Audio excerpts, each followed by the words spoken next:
노다지 썰전. 오늘은 반도체 후공정, 그러니까 OSAT 기업 에이펙트를 좀 살펴보겠습니다. 2023년, 24년에 좀 힘든 시기를 보낸 뒤에 올해 2분기에 흑자로 돌아섰고요. 최근에는 그 주요 고객사의 차세대 메모리 모듈 규격이죠. SoC AM2 실장 테스트를 단독으로 수주했습니다. 자, 과연 에이펙트의 이 회복세가 SoC AM2 수주와 신사업을 발판 삼아서 본궤도에 오를 수 있을까요? 아니면 그 높은 단일 고객사 의존도라는 오랜 위험 요인이 발목을 잡게 될까요? 저는 에이펙트의 지속 성장을 긍정적으로 전망하는 입장입니다. 네, 저는 아직 안심하기에는 좀 이르지 않나 하는 신중론 입장입니다. 저는 에이펙트가 정말 결정적인 기회를 잡았다 이렇게 봅니다. 그 핵심 고객사의 유일한 패키지 외주사 지위를 확보한 데다가 또 차세대 주력 제품인 SoC AM2 테스트 물량을 단독으로 따냈다는 거. 이건 단순한 수주 그 이상의 의미가 있다고 생각해요. 왜냐하면 그 품질 문제로 대만 경쟁사를 배제하고 에이펙트를 선택했다는 건 기술력과 대응력을 인정했다 이런 결과로 볼 수 있거든요. 여기에 또 LPDDR5 패키지 버닌 테스트까지 추가로 논의 중이라서 음정 공장 가동률 성승도 기대가 되고요. 특히 고객사가 장비를 직접 제공하는 그 컨사이먼트 방식이라서 에이펙트의 초기 투자 부담도 적다는 점이 중요하죠. 2분기 흑자는 그간의 비용 절감 노력과 고객 지원의 결과라고 보고요. 글로원 INC 투자와 인도 JV 추진은 사업 다각화로 안정성을 더해줄 겁니다. 물론, 네, 2분기 흑자는 좋은 소식입니다. 하지만 바로 직전 2년 동안, 그러니까 2023년, 24년에 거의 200억 원대에 달하는 대규모 적자를 냈다는 점을 이걸 잊으면 안 되겠죠. 턴어라운드는 이제 막 시작했을 뿐이고 그 기반은 여전히 좀 취약하다고 봅니다. 가장 큰 문제는 역시 성장의 핵심 동력이 특정 대형 고객사 딱 하나에 지나치게 의존한다는 점이에요. 이 고객사의 전체 디램 생산량 중에서 외주 비중은 과거에도 보면 한 10% 수준에 불과했습니다. 고객사의 전략이 바뀌거나 시장 상황에 따라서 물량은 언제든지 변동될 수 있는 거고요. 그 SoC M2 물량 역시 실제 양산은 2026년부터, 본격적인 증가는 내년 하반기에나 기대할 수 있는 상황입니다. 구체적인 물량이나 단가도 아직 확정 전이고요. 또 이게 독점 공급이 계속될 거라는 보장도 사실 없습니다. 고객사는 과거에도 위험 분산을 위해서 복수 공급사를 선호했었죠. 신사업인 글로원 NNC는 이제 막 시작하는 회사고 인도 JV는 2027년 가동 목표라 이건 너무 먼 이야기 아닌가 싶습니다. 네.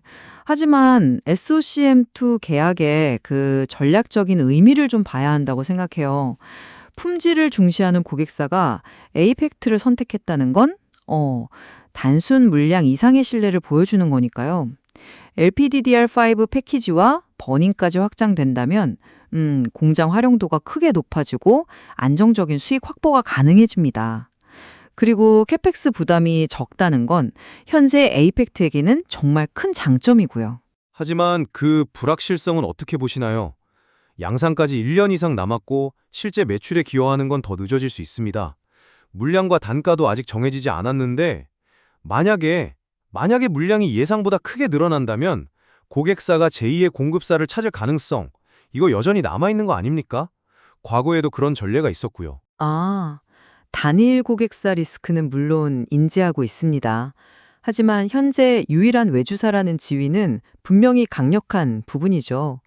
특히 고객사가 HBM 같은 고부가 제품에 집중하면서 상대적으로 부가가치가 낮은 범용 제품을 외주로 늘릴 가능성이 점점 커지고 있다고 봅니다. 그리고 어려운 시기에 상생 차원에서 지원했던 그런 관계를 고려하면 협력은 계속 공고할 것으로 기대합니다. 글쎄요, 그 상생이라는 말이 오히려 의존성을 좀 포장하는 건 아닐까요?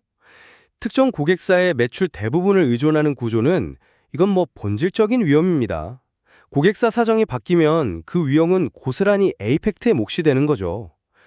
과거 10% 외주 비중을 생각해보면 지금의 이 상황이 언제든 바뀔 수 있다는 점을 간과해서는 안 된다고 봅니다. 다른 고객사를 확보하는 게 좀 시급해 보이는데요. 재무적으로도 2분기 흑자와 비용 구조 개선은 긍정적인 신호입니다. 여기에 글로원 INC 투자는 새로운 성장 동력이 될 수 있어요.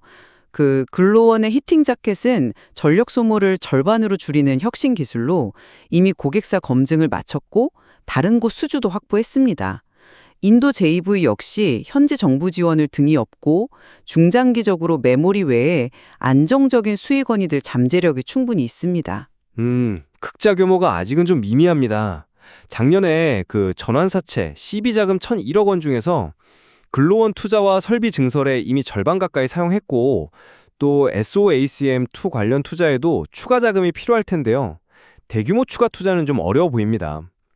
신사업들의 성과가 눈에 보이기까지는 시간이 꽤 걸릴 거고 그 성공을 장담하기도 아직은 좀 이릅니다. 저는 에이펙트가 고객 신뢰 회복, 핵심 수주 확보, 그리고 비용 효율화, 신사업 투자라는 이런 긍정적인 변화들을 통해서 지속 가능한 성장 기반을 잘 다지고 있다.